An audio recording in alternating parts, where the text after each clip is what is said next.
Hi hello welcome to our YouTube channel. ఎలా ఉన్నారు అందరూ?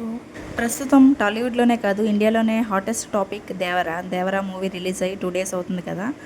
దేవరా మూవీ ఎలా ఉంది, కలెక్షన్స్ ఎంత వచ్చాయి, ఇంకా ఇదే టాపిక్ ప్రజెంట్. రాజమౌళి గారితో మూవీ తీసిన ఏ హీరో అయినా నెక్స్ట్ సినిమా ఫ్లాప్ అవుతుంది అని చెప్పేసి ఒక సెంటిమెంట్ అంటూ వస్తుందంట. ఆ సెంటిమెంట్ని ఎన్టీఆర్ బ్రేక్ చేస్తారా లేదా అని చెప్పేసి ఈగర్గా వెయిట్ చేశారు అందరూ. ఎవరితో స్టార్ట్ అయిందో వాళ్ళతోనే ఎండ్ అయింది. దేవరా బ్లాక్ బస్టర్ హిట్గా నిలిచింది. కొంతమంది బాగుందంటున్నారు, కొంతమంది బాగాలేదంటున్నారు అని చెప్పేసి చాలామంది వెయిట్ చేస్తున్నారు. కానీ మూవీ అయితే చాలా బాగుంది, చూడండి కన్ఫర్మ్గా థియేటర్లో. మేము కూడా మూవీ చూడడానికి అయితే సెకండ్ డే వచ్చేసాం.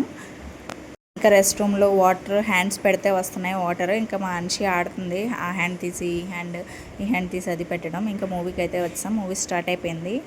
స్టార్టింగ్ ఇంకా ఎన్టీఆర్ నేము, దేవరా నేమ్ ఇలా కొన్ని మాత్రం నేను షూట్ చేశాను. ఇంకా మన హీరో గారి ఇంట్రడక్షన్ స్టార్ట్ అయిపోతుంది. ఎన్టీఆర్ మ్యాన్ ఆఫ్ మాసెస్ అని. ఇంకా అలానే దేవరా టైటిల్ కూడా ఇలా రివీల్ చేశారు. మూవీ స్టార్ట్ అయ్యేది ఇద్దరు వ్యక్తుల కోసం వెతుకుతూ ఉంటారు, అలా స్టార్ట్ అయింది. ఇంకా మన ఎన్టీఆర్ గారి ఇంట్రడక్షన్ అయితే ఇలా స్టార్ట్ అయింది. అందరూ ఇంకా ఎన్టీఆర్ ఫ్యాన్స్ అయితే చాలా హ్యాపీగా ఫీల్ అవుతారు. ఎన్టీఆర్ గారి యాక్షన్ అయితే సూపర్ ఉంది, చాలా ఎక్స్ట్రాడినరీగా చేశారు. ఎన్టీఆర్ గారి కోసం చాలాసార్లు అయినా చూడొచ్చు సినిమా, చాలా బాగుంది. ఇంక ఇంటర్వెల్లో మా మనిషి అయితే టైంపాస్ చేస్తుంది. ఆ సీట్ చైర్స్ లేవగానే పైకి వెళ్ళిపోతాయి కదా, ఇంకా లేవడం కూర్చోవడం మళ్ళీ లేవడం, అది వెళ్ళిపోతే మళ్ళీ తీసుకుని కూర్చోవడం, ఇంక ఇదే ఆట అనమాట మనిషికి. సాటర్డే 9:30 షోకి వెళ్ళాం మేము. సో ఇంకా బయట డిన్నర్ చేసేసి వెళ్ళాం. అప్పుడే తినడం వల్ల ఇంకా ఇంటర్వెల్లో ఏం తినలేదు పిల్లలు కూడా. ఇంకా ఇంటర్వెల్లో ఆడుకుంటూ ఉంది అన్షి, అలా టైం స్పెండ్ చేసింది ఇంటర్వెల్లో. ఆంధ్రాలో అయితే టికెట్స్ దొరకపోతుందేమో కానీ గుజరాత్లో కదా టికెట్స్ దొరికాయి, ఖాళీగానే ఉంది. అంటే ఎక్కువ మంది వచ్చారు, చాలామంది తెలుగు వాళ్ళు. అంత ఫుల్ థియేటర్ అయితే ఫుల్గా బుక్ అవ్వలేదు. అన్షి ఆడుకుంటూ ఇంటర్వెల్ యాడ్స్ వస్తాయి కదా, ఆ యాడ్స్లో ప్యారెట్ వస్తుందన్నమాట. ఆ ప్యారెట్ని చూసి ఇంకా హ్యాపీగా ఫీల్ అవుతుంది.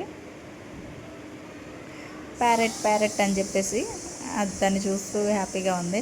ప్యారెట్ని పెంచుకుందామా అంటే వద్దు, ముక్కు కొరికేస్తుంది అని చెప్పేసి అంటుంది క్యూట్గా. చూడండి ఎంత హ్యాపీగా ఉందో ఆ ప్యారెట్ని చూసి. ఇంటర్వెల్లో అన్షి మంచి టైంపాస్ చేసింది.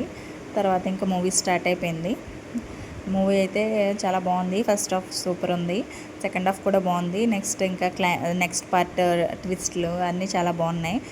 జాన్వీ కపూర్ గారి పాత్ర కొంచెం సేపే ఉంది. ఇంకా అలానే మూవీలో హరితేజ గారు, సీరియల్ యాక్టర్ చైత్ర రాయ్, ఇంకా తెలుగు అమ్మాయి బిందు భార్గవి, వీళ్ళందరూ కూడా యాక్ట్ చేశారు.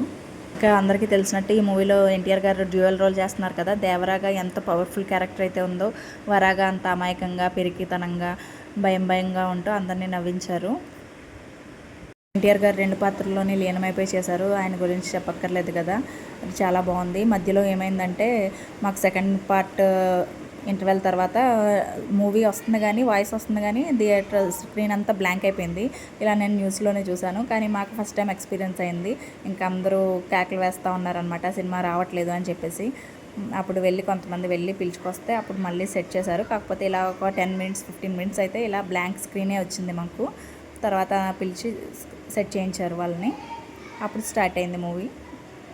సీలో ఫైటింగ్ కానీ ఇవన్నీ చాలా బాగున్నాయి. షార్క్తో ఫైట్ చేయడం, షార్క్ పైన ఎక్కి ఫైట్ చేయడం, ఇవన్నీ చాలా బాగున్నాయి. ఎన్టీఆర్ గారి మూవీ చాలా బాగుంది. అందరూ తప్పకుండా థియేటర్లో చూడండి. Thank you. ఇంకా మూవీ లాస్ట్కి వచ్చేసరికి అయితే బాహుబలిలో ఎలా ట్విస్ట్ అయితే ఉంటుందో, కట్టప్ప బాహుబలిని ఎందుకు చంపాడు అని చెప్పేసి, ఇందులో కూడా దేవరాని ఎందుకు చంపాడు అని చెప్పేసి ట్విస్ట్ ఉంది. సెకండ్ పార్ట్ కోసం అందరూ ఈగర్గా వెయిట్ చేస్తున్నాం, ఎలా ఉంటుంది అని చెప్పేసి, ఎప్పుడు వస్తుంది అని చెప్పి. మీరు కూడా మూవీ చూసారా? ఎలా అనిపించింది మీకు మూవీ? కామెంట్ చేయండి. Thank you for watching.